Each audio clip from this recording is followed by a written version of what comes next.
morning. Oh, isn't that? Okay. I'm all right. I welcome everybody to our first TWed of the spring 2026 semester. Thank you, Kelsey and Claire, for being brave and submitting to Tomek's persistence and getting you to do a TWed. Without further ado, why don't you take over control? All right. And I should say my usual things. This is being recorded. It'll be made available to our usual means. And On WebEx. Next week, we're going to have Tiziana leading a TWed, and whoever else you want to rope into it. I'll contact you later in the week to get some information there. Mhm. We should see your slides here shortly. Yeah, you would think so. Oh, I know it's here. It's, yeah, I understand. It's this. Oh, okay, fun. All right. In slideshow. Is that gonna work? Okay, cool. All right. Today we're going to be talking about detecting ambiguity in question answering over financial documents using LLMs. And I'm Kelsey Rook, and Deb is my advisor. And I'm Claire Arrington, and Sabella Dolly is my advisor, but she's not. But it is so. Yeah. Yep, so we're happy to have Claire here. All right, so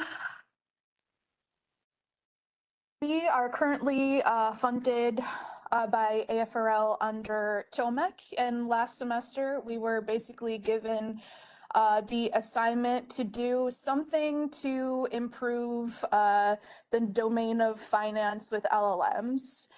So we thought that we would look into financial document question answering. And basically what that is you have some kind of financial report. Like up here, you can see an annual report from Apple. You have that all parsed and ready to go for an LLM to process, and then you ask a question about the document, and hopefully the LLM answers you correctly. So multi-hierarchy is the data set that we've been primarily looking at. The question types in this data set are direct retrieval, so basically retrieving a single value from a table or the text, numerical reasoning, which involves some kind of math or comparison, and hybrid text plus table reasoning, where you might need context from the text to interpret something that's in the table. And each sample includes the entire document, including however many tables were in it. There are other data sets for this task, like TACQA and FinQA, but they typically only include like a couple paragraphs of context surrounding one table, and all of their questions are just about that snippet. So multi-hierarchy is kind of the most realistic data set for kind of a real life financial document question answering setting. So we started just trying to establish a baseline. So in the original multi-hierarchy paper, they used they evaluated some BERT-based methods initially, and what worked best for them was this kind of Roberta large-based pipeline where they did information extraction and then had kind of a reasoning module that those values went into. As you can see, it didn't do fantastic. I'm actually, sorry, I'm gonna refresh here because some of these values are not correct. Let's see, I don't Okay, I apologize. Something got overwritten here, but I'll just tell you what the values actually should be. So we ran Gemini 2.5 Pro and GPT 5.2, which are pretty recent. We released LLMs on this data set. And for span selection questions, which involve little to no mathematical reasoning, it's just grabbing a section from the texture table and returning it. We get fairly decent, like, obviously there's a lot of improvement over the Roberta method. And for arithmetic problems, those values are wrong. It should actually be like 57% or sorry, 47-ish percent. These were the original values with like no tolerance for rounding, but if you increase that tolerance by like 0.5%, the performance bumps up a whole bunch. Just random data processing stuff. Anyways, those values should be like 47 to 50%. So we thought about it and we were kind of like, okay, so most of these questions are just basic, extract the correct values from the tables, plug it into a mathematical equation. Why are the, why is it still unsuccessful at such a large subset of problems? Well, in the paper, the human performance is only like 80 to 90%. And this is the human performance averaged over 5 financial experts who, gave their answers for a sample of the data set. And inter-annotator agreement is about 93%. So we decided to look at the questions themselves. And we have someone in our group who is pretty interested in the problem of query ambiguity, and looking at multi-hierarchy, we found a good amount of that. So here's a question from the data set with a little snippet of a table. This is just average train speed in miles per hour for some company like Amtrak or something over a few different years. And the question is, what is the mathematical range for average train speed for 2008 to 2010? Let's ask an LLM to do this problem for us. It returns, the range is 23.5 to 26.2 miles per hour. But that is wrong. That goes against what the dataset's answer is. The dataset's answer is 3.8 miles per hour because it didn't want the boundaries of that range. It wanted the actual difference between the two ranges, but potentially those answers are still correct. In a conversational setting, if I ask an LLM for this answer and I let it give me a couple different answers, I would be very happy with that. But for a QA data set where you're only allowing for just a single input and evaluating on that, it doesn't work out. Here's another example that I think is really fun. So these two tables are from a document that describes the number of crude oil and natural gas wells, as well as developed and undeveloped acreage in a lot of different areas. And one of them is the North Sea. And the question in the data set is, what is the highest total amount of North Sea? I don't know. I guess the highest number in these tables is 213, but what if they meant to say what is the highest total amount of like wells in, I don't know. It doesn't make sense. There are different, if you ask an LLM to just give you one answer and you evaluate that, it's probably going to be wrong, right? So yeah, we went through a bit of the multi-hierarchy data set and found a lot of instances of these ambiguities. So let's talk about what query ambiguity actually is. An ambiguous query is basically one that is not specific enough or contains some phrase such that there are multiple plausible answers. And we can contrast this with unanswerable queries, which are either like a horribly malformed query or a query that just cannot be answered given the information available in the document or in the LLM's training data that it can look at.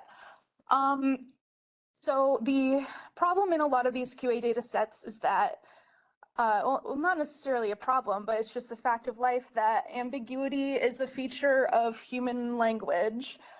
When we're just chatting, we kind of assume that we share some context with the people we're talking to. And sometimes those assumptions are a little bit wrong, but because of how human dialogue works, we can kind of adjust in real time and ask clarification questions. And when communicating with LLMs, we tend to retain that habit. So to actually disambiguate in a lot of conversations, there needs to be some cooperative element. However, in writing and evaluating data sets, there kind of is not this cooperative element. So where has this kind of seeped into real research situations?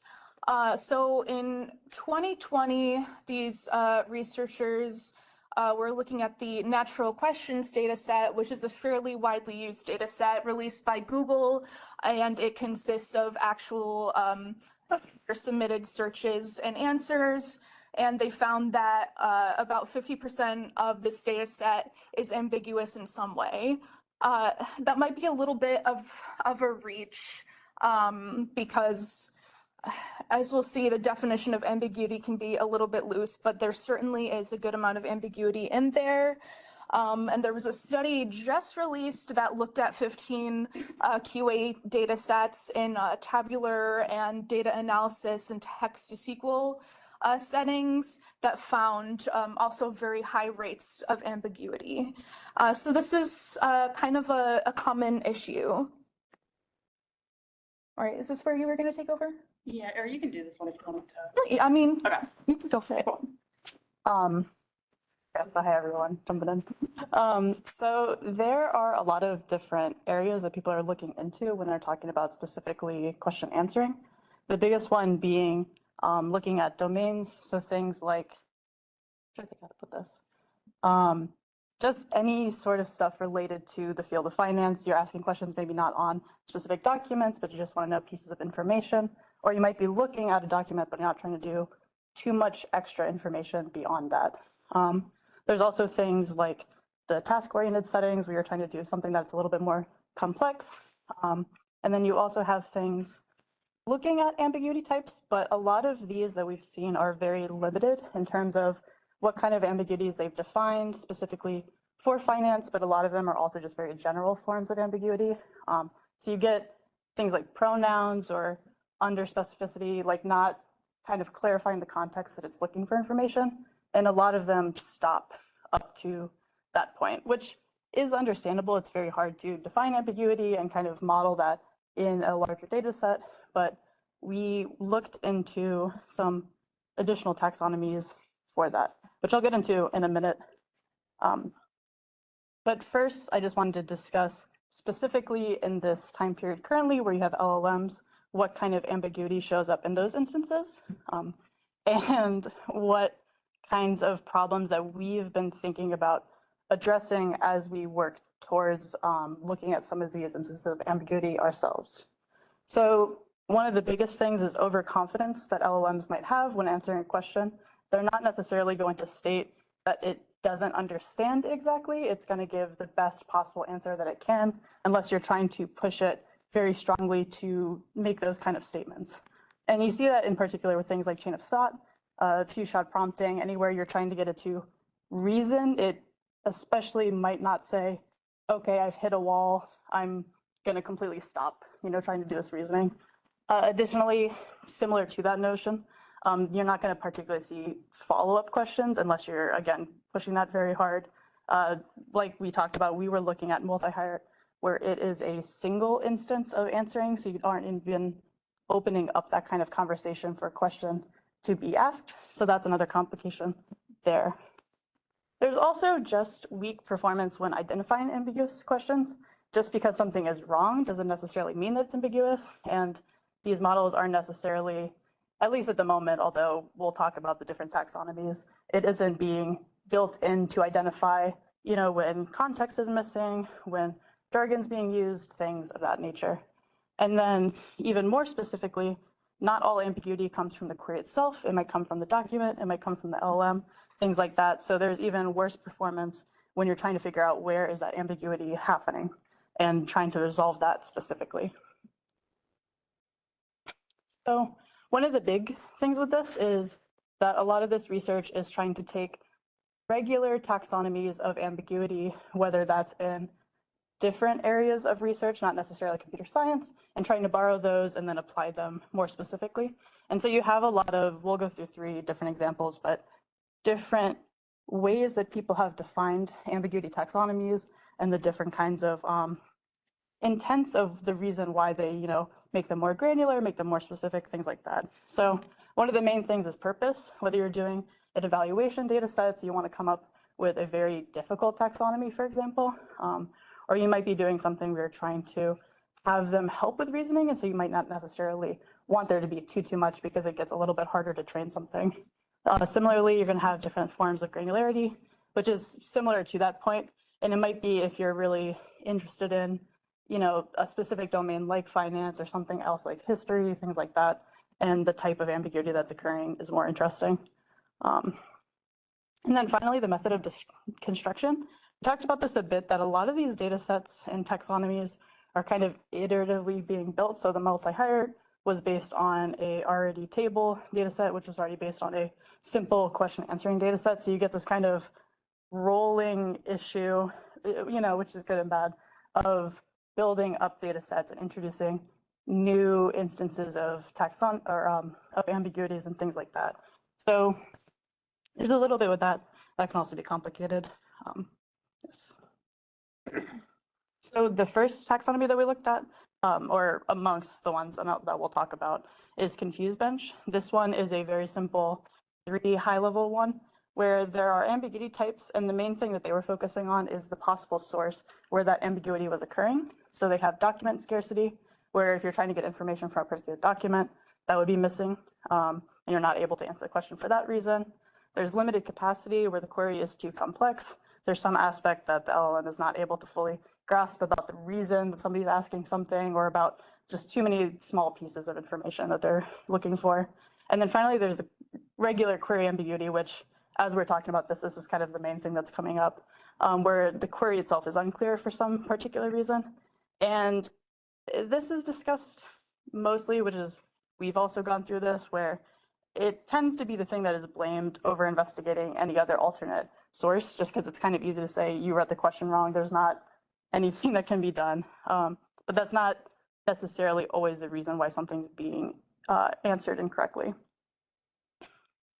On the other side, you have something like the Clamber data set. So this is designed to test input understanding and task completion, and it has a much more granular level of information. It still has a 3 high-level version where there is epistemic misalignment, and I will note that the categories are a little bit more complex because they're trying to fit a lot of different forms in there.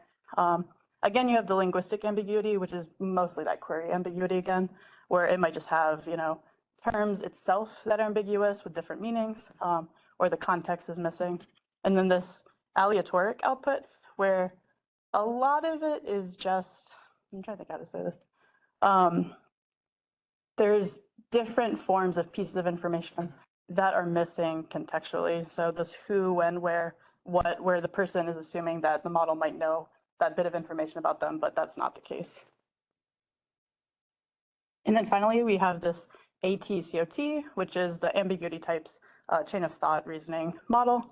And this is, again, a very simple high-level model. And this one is meant to be integrated into chain of thought reasoning. And so it is a very just, is it something with semantics? Is it too generalized? And is it too specific? Which this one, for example, like I mentioned with the ones before, it's leaving out a lot of stuff. So if you're really trying to force that the issue is one of these three, you might be skipping over some of those other sources of information, for example. But if you're particularly just caring about something where you're not necessarily getting documents, then maybe that's not an issue. And so these kind of three different taxonomies are things that we've looked at and are working through ourselves in terms of determining, what would be the right level of information as well for our specific instance. So. Okay, so continuing to talk about the data set multi-hierarchy, we decided to do a little bit of annotation just to get to analyze the amount of ambiguity in the data set and figure out how those ambiguities align with current taxonomies. Do they cover everything in this data set? And then potentially either come up with more granular classifications of ambiguity that are specific to domain specific and document question answering. So this isn't completely done at this point, but we have about 200 samples of ambiguous data points within this data set. And we've been able to kind of go through and certain categories have emerged that are really frequent. So first, under specification, this has kind of already occurred in, this has been covered in other taxonomies. We have a lot of colloquial phrasing that could align with multiple financial terms. So for example, for the question, in which section does the sum of net product revenues have the highest value? Just the word section could refer to like the quarter, the time period. It could refer to like the segment, like the kind of assets in the company that this is about.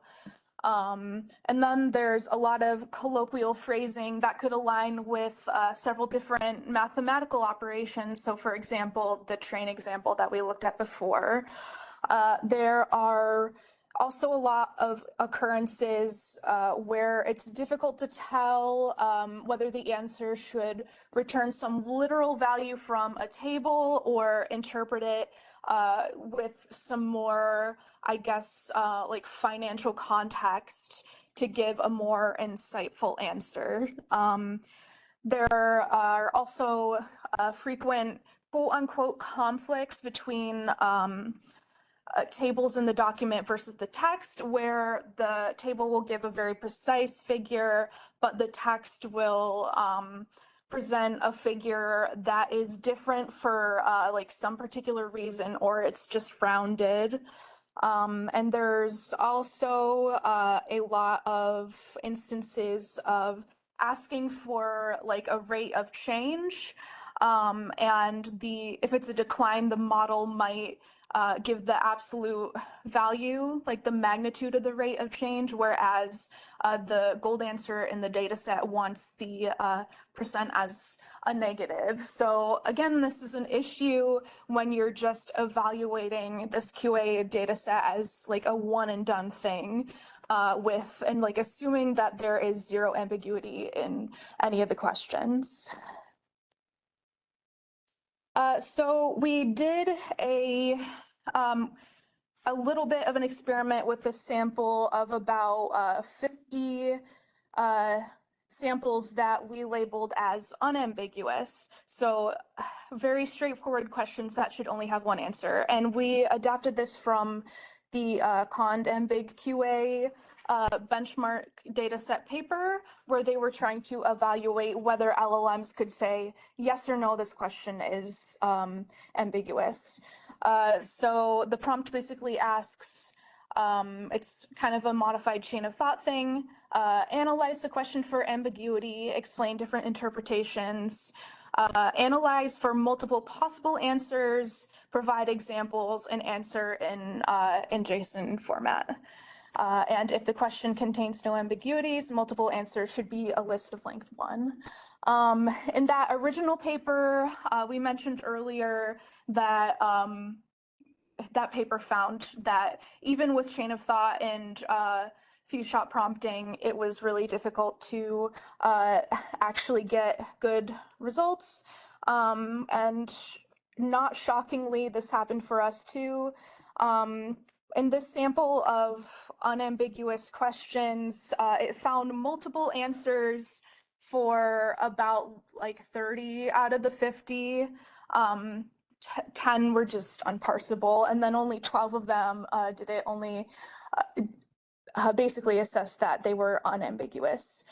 So one example, we have this table that's different debts and assets relevant to apartment homes owned by some business. And the question is, what's the increasing rate of secured debt in 2006 at the end of the year? So the answer is pretty clearly, I guess I should put in a caveat here about pretty clearly. We are not financial experts. We don't have any, yeah, we don't really have anyone in our group who is like specifically a financial expert. So take that caveat. But to us, the answer is pretty unambiguously just the 2006 amount of debt minus the 2005 amount of debt divided by the 2005 amount to get the increasing rate, which is about 6%.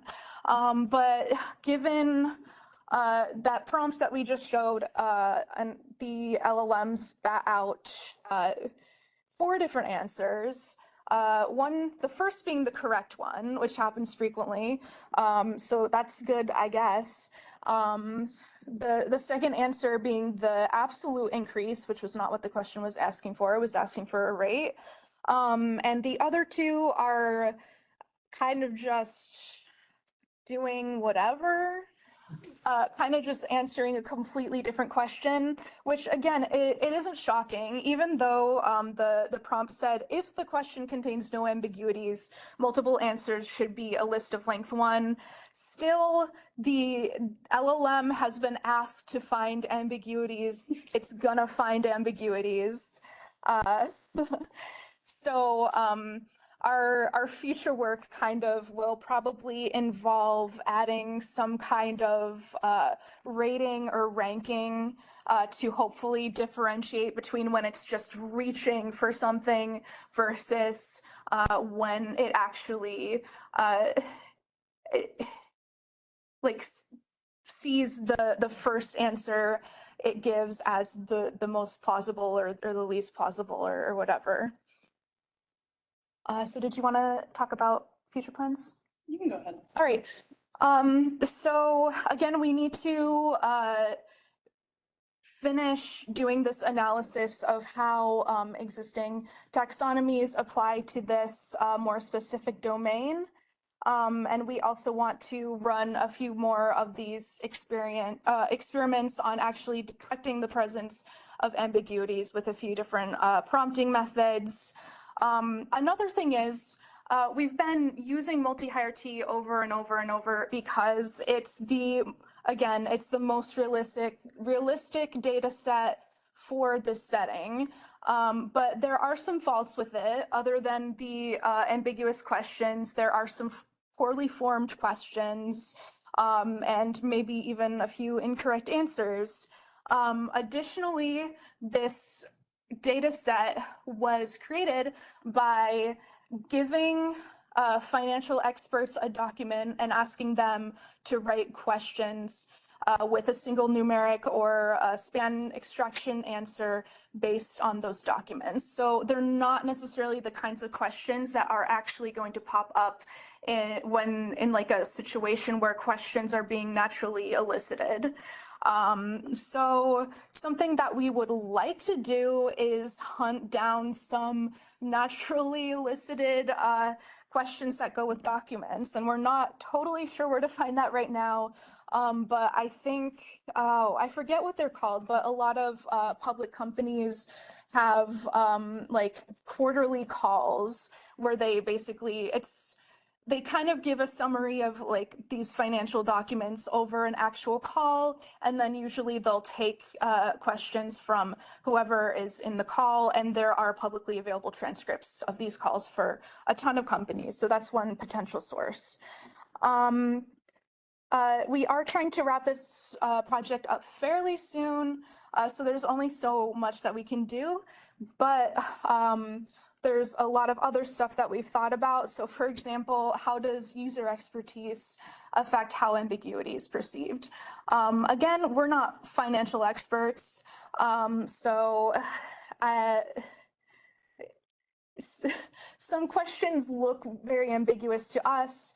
They might not to a financial expert. They might look ambiguous to just whatever LLM, but they might not look ambiguous to a language model fine-tuned on a financial data set. So there also is that factor to consider. Additionally, we've only really been considering the task of ambiguity detection. So is this question ambiguous, yes or no? But to actually kind of resolve that, you need to, like one interesting problem is actually like classifying the ambiguity and then generating follow-up questions for if you're in a conversational setting. And then this leads into kind of user satisfaction. Do users want multiple answers? Do they just want the one precise answer? Do they prefer many follow-up questions to get the exact precision to answer the question with certainty?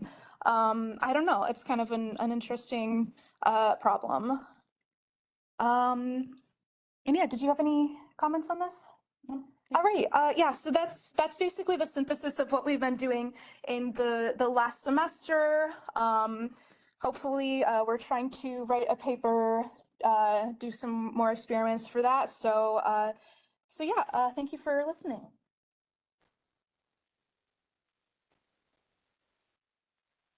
Yes. Good talk. How much do you think this might generalize beyond just financial ambiguity? Like what if it's over spreadsheets of tables, like scientific experiments that have a lot of numbers, and not like financial reports? Yeah, so a lot of the ambiguity types that we've been encountering are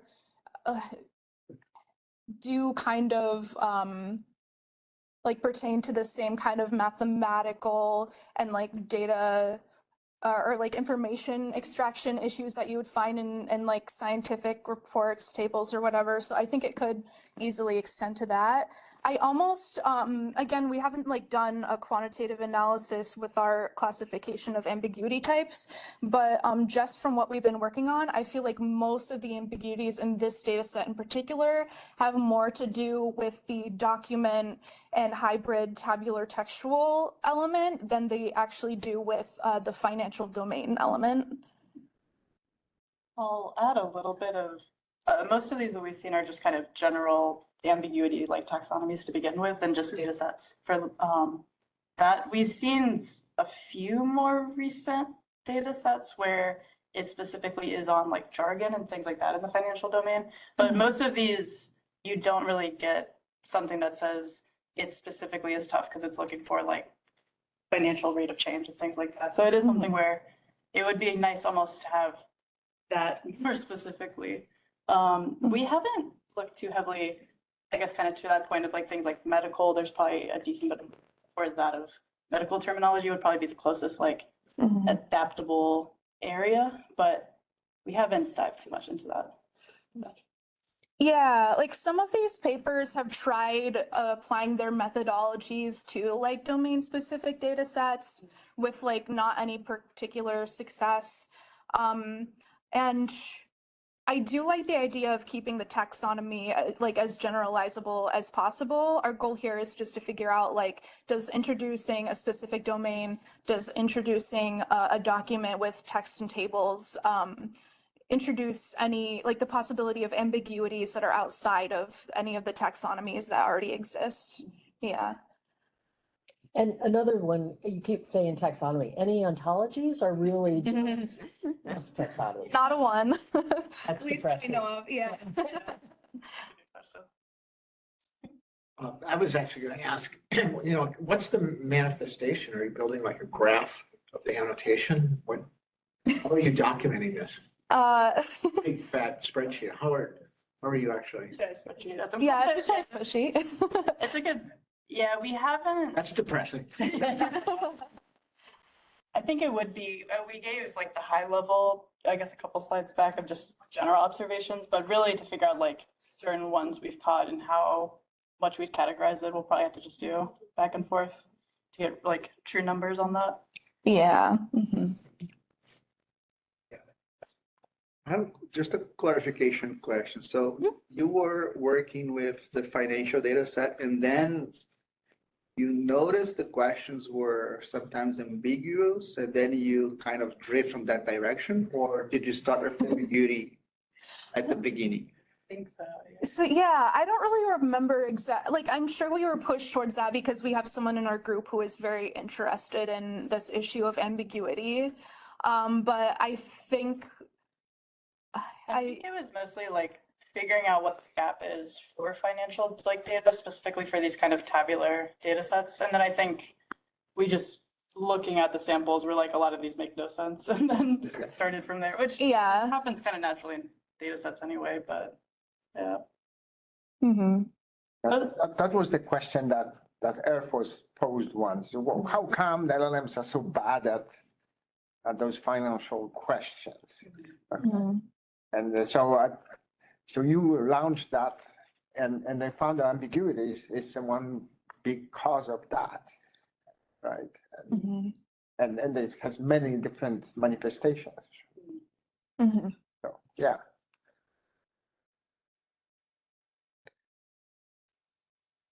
Then it came towards the end, so maybe I'm just being completely ignorant when asking. Which so hold me if it's the case. You talk about ambiguity. With regards how would you tackle the question of vagueness? I mean, do you imply vagueness? Because sometimes LLM so ambiguity is, as I understand, one thing meaning two concepts, right? Whereas vagueness as insufficient definitions. Ambiguity is two competing ones. So how would you tackling ambiguity distinguish from tackling vagueness, and how do LLMs perform in terms of over hallucinating some concept that is maybe vaguely explained, but rather they add some things to it in order to make it sound like everything is not ambiguous but unvague. Yeah. I Does that think make sense? Yeah, I think that's a good question. Honestly, yeah, we are, particularly when you're using or talking about multiple taxonomies, you end up with the problem where you're saying something and everyone's defined it like a bunch of different ways. I think this one is the closest towards what you were asking of detangling those two, where you have the linguistic ambiguity, where you have the lexical, where it's multiple meanings overlapping, versus the semantic, where it's like some aspect of the sentence itself. It's like missing parts of that. So they'll say ambiguity, but that means, I guess, like 100 things under the sun, specifically. Mm-hmm. But that is something of trying to catch and like, why is the sentence performing poorly? And like you said, the hallucinations too, it's like, did the model understand and then it still just wanted to come up with something, or it didn't have the particular information it needed in its, knowledge base, or is there something else going on there? So I think that's one of the biggest things that's particularly interesting of, can it tell why and what part of it and address those actually? But yeah. Yeah.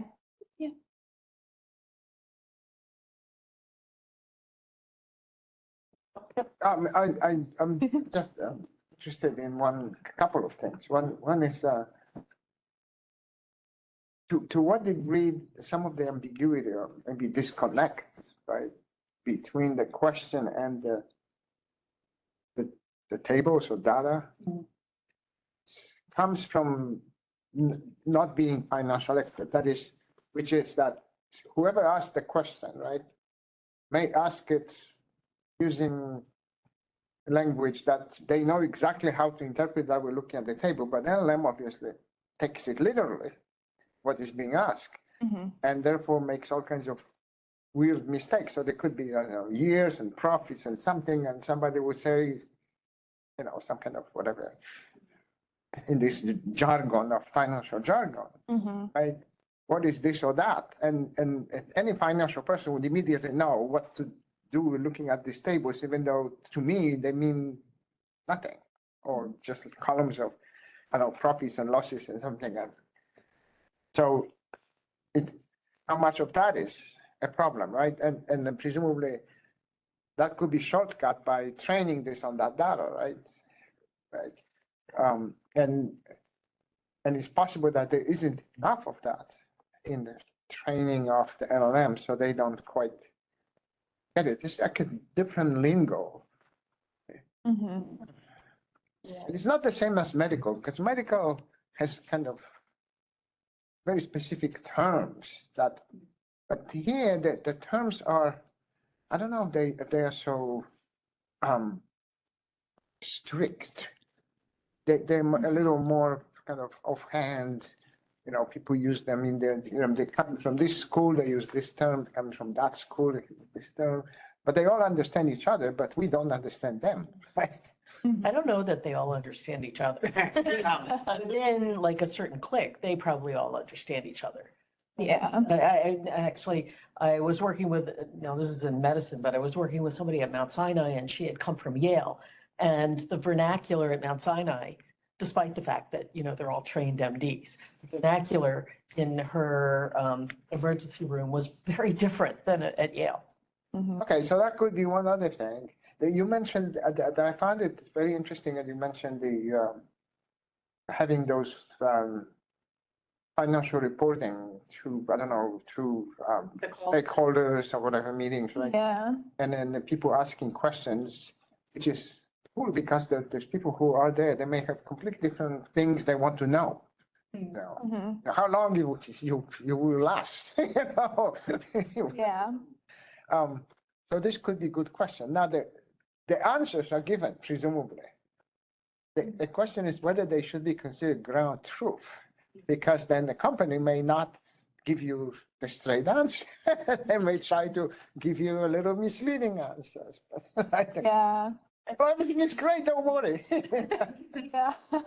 But actually, I think that's a really nice data set because there's strict reporting requirements for what they start with. Maybe not in how they answer the questions, but for what they start with on those quarterly or whatever it is. There's kind of templates that they're following. Right, but then presumably that it could be that the numbers in tables that they have to report, assuming that they're accurate, they're not cheating or anything, but then how you interpret those numbers, right? That is a matter of interpretation, right? And the stakeholders or shareholders, they probably don't care, you know, about details. They want to know how much profit I'm going to make in next year. And they want to know if they should sell or hold. Exactly. And the company say, oh, yeah, you hold on to it. It's going to go up, right? Whatever. Yeah. I was looking at some of these examples and kind of zero shot. These are good examples, but in the context of a like a chat, they aren't. Right. Yeah. Because like, who's Neil Armstrong? Okay. When did he land on the moon? That makes perfect. Yeah. Yeah, I was Yeah, wondering there- how much of that was like really context or just the previous question is missing in that case, for Right. example.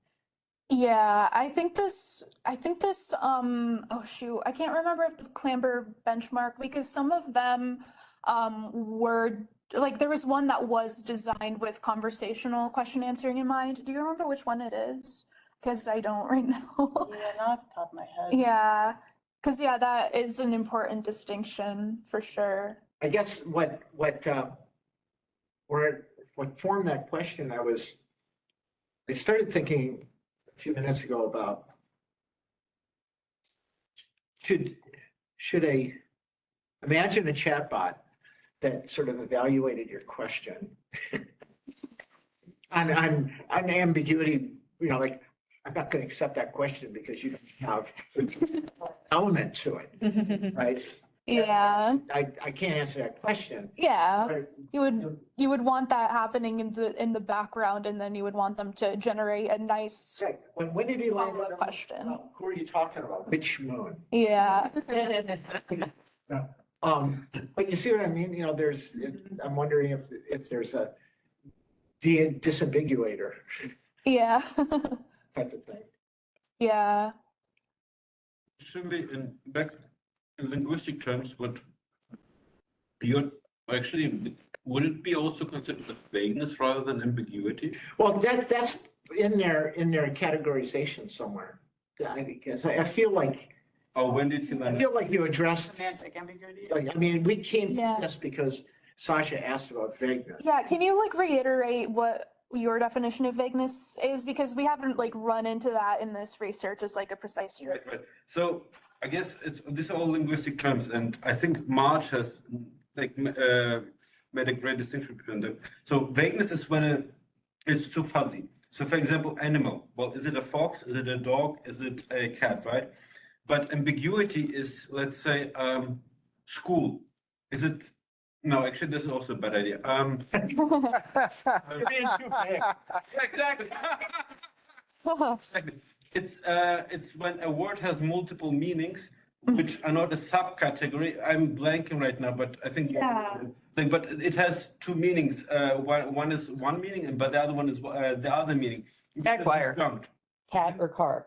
Yeah, yeah, I think I would say that for most of these taxonomies, the idea of vagueness does fall under the ambiguity umbrella. So like here, I mean, you were mentioning like this lexical ambiguity, like the question, tell me about the source of the Nile. That in I think in like the appendix, they explain that like the two possible interpretations of that could have been like the River Nile or like some book called the Nile. There's ambiguity Uh-huh. because one is one concept, the other one is the other, right? They are disjunct.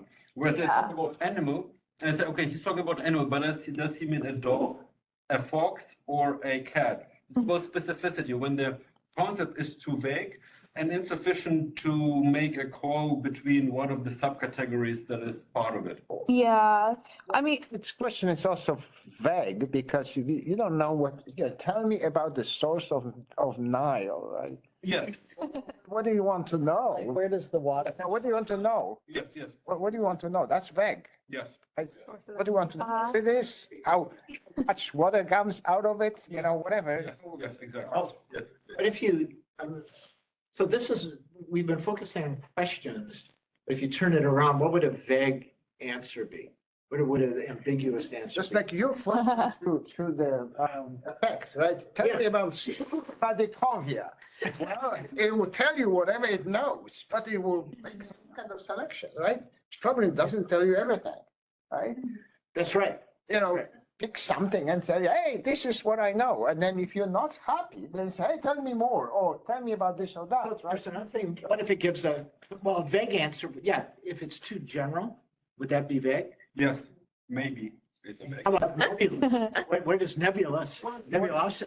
Well, they're actually vague would, if you don't know how to answer that. Yes. But if you simply answer this somehow, then, I mean, it's not vague anymore, right? Well, it could be then ambiguous. Do you mind me searching your car? No. Or yes, right? What does the answer mean? No, I do mind you searching your car. No, I don't mind you searching my car. This is an ambiguous. You're talking about my car, you're. Big one. Hopefully yours.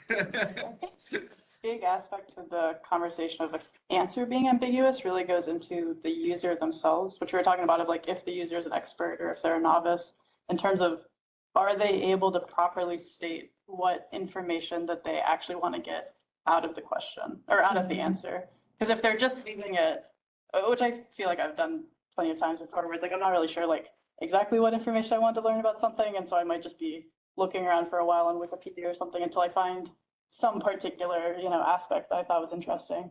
But I think that's a big part of it where they're not properly defining the thing that they need solved in that moment, in terms of what piece of information they're trying to get, which I was going to comment on for the meeting transcripts, I think would be interesting, just because those are questions that are being answered like in the moment, which I think is very different than someone curating a data set and curating those questions. It's like someone putting their microphone on and asking something real quick, and then I have no idea how that would happen, that the people in the back are like scrambling to find the piece of information that'll not make their stocks like fall apart. But yeah, I think that's particularly interesting there, like the interaction between the person asking the question and how well the model can resolve that. So, but yeah, we're looking at a lot of single attempts at the moment. So what is, the Army's paying for this? What are they gonna do with it? It's just, okay, this is, What are they gonna do with this? Air Force is generally interested in how far you can push LLM to do stuff. I don't know where that came from. There's somewhere from within the Air Force, the research labs. This came out. Somebody had a problem like this and said, hey, well, what can we do about this, right? So this is the one kind of thing. The other thing that landed on us is, how can we can push LLMs to do wargaming, which is something that we're doing right now. It's another part of a project, right? And so, well, something like, there are two forces and there's incomplete information and something is damaged and you have to go around that, whatever. And basically they want to know how far you can push those agentic, whatever things to be able to solve this kind of problems, okay? And they were particularly interested in damage assessment.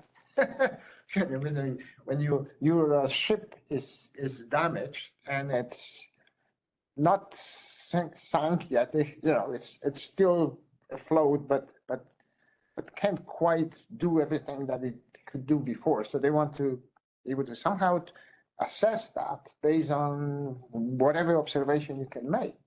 Sometimes to send a drone, whatever. Maybe the ship can be repurposed for some other use. Like, okay, you can't move, so the only thing I can do with you can use your radar, and we're going to use you as a, to see who is around, because otherwise there's nothing you can do because you can't move, right? That kind of stuff.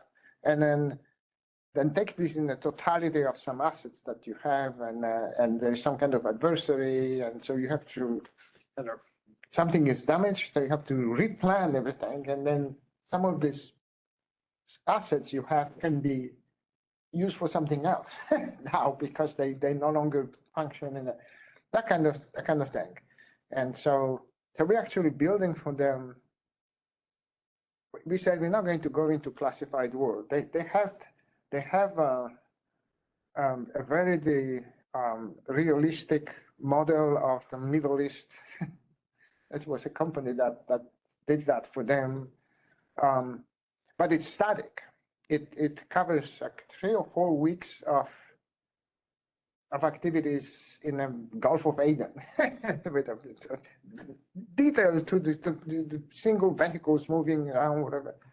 But the problem is that it's all static. And so if you want to play a scenario where things are changing, you can't, because it goes on one particular line. So, and building that again to be kind of, it's too much. Even building that static world we didn't do that, somebody else did.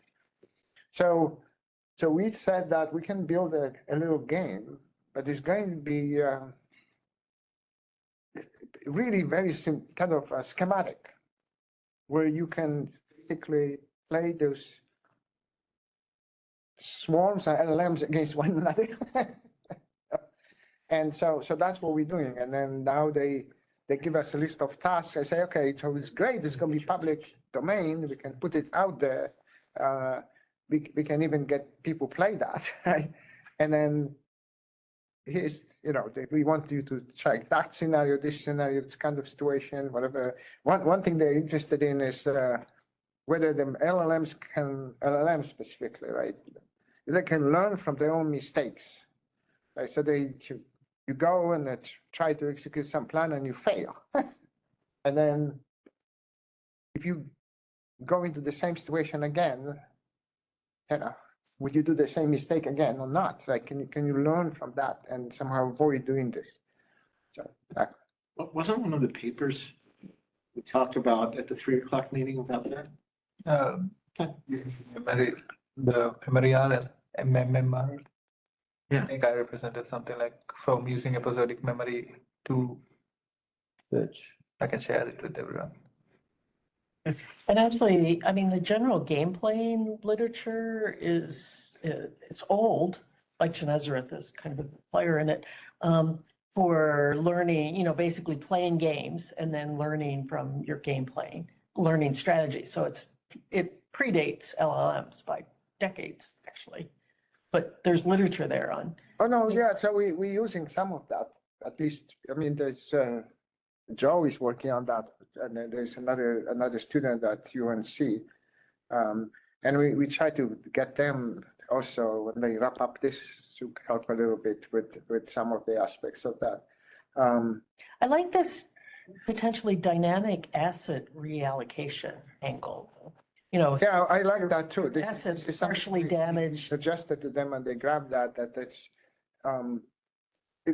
what the difference from games like game theories and game thing is that information is incomplete. Yeah. You have things like you only are aware of certain part of the environment and right, that's visibility, and it's usually fragmented because you may have some drone and we have some radar and then you see this piece and that piece and you don't see what is in between, right? So you have to make some assumptions about your adversary. Also, there are some other things like merchant ships. There's weather moving, right? And you can predict which way this goes. You can weather forecast, but you cannot always trust it, right? So some kind of stuff like that, right? And somehow you have to function in this this kind of fog, because what is it? Fog of war, is called, right? And you have to function in that, right?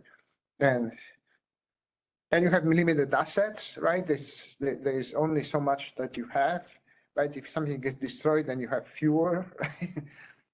And so forth. So it's the economic aspect, that kind of thing coming into place, and then we're doing this with LLMs because it's cheap to do this with LLMs. You don't have to do this, the visualizations and the vision and all that stuff, which they don't want to invest in it until they know what the kind of capabilities are there. Then you can invest in some additional. Well, one of the reasons I asked you what they were doing with this is because I think the idea of having an evaluation of the question and how to improve the question might be something that you could still use the LLM if you could say, well, this question has, some problems. Would you like to refine it, say this way? Would you like to refine it? Or here, I can give you 5 different suggestions on how to refine it. Because, that's historically what a lot of the search query engines used to do. Like Verity, ancient search engine, used to evaluate whether I was going to get way too many answers or way too few answers. And so, you either make your question more general or more specific. So they were doing kind of a query suggestion mechanism. Yeah, we did that kind of things in the past. Yes, there was. But like, it might be a next step for this if they wanted to use something like this. If you could just do one round of refinement on the query, make it less of a certain kind of ambiguity, and maybe you could get a good answer. I don't know. This actually is funny because this came from Air Force, and then they ended up awarding this through khaki subcontract. And these people are khaki, they have absolutely no idea why we're doing this, because there is the total disconnect. They just give us money and they don't care what we're doing.